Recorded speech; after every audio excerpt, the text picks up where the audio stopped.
السلام علیکم سامعین، 15 شعبان المعظم اور 26 فروری ہے۔ خبر کا عنوان ہے جامعہ بدر العلوم گڑھی دولت کو صدمہ، انا للہ و انا الیہ راجعون۔ دراصل جامعہ میں پچھلے 38 سال سے دینی خدمات انجام دینے والے مولانا محمد طاہر کھرگانوی کے والد محترم کا انتقال ہو گیا ہے۔ یہ انتقال 92 سال کی عمر میں ہوا ہے اور نماز جنازہ ابھی آج ہی 9 بجے ہے، صحیح 9 بجے نماز جنازہ ہو جائے گی۔ خبر کے لیے وہیں سے مولانا محمد تحسین ہمارے رابطے میں ہیں۔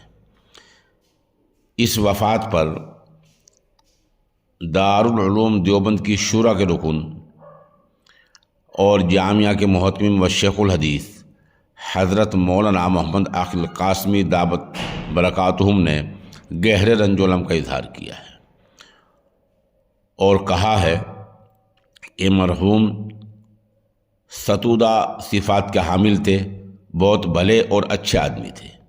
مولانا محمد عاقل قاسمی نے سامعین سے دعائے مغفرت اور پسماندگان کے لیے صبر جمیل کی دعا کی درخواست کی ہے۔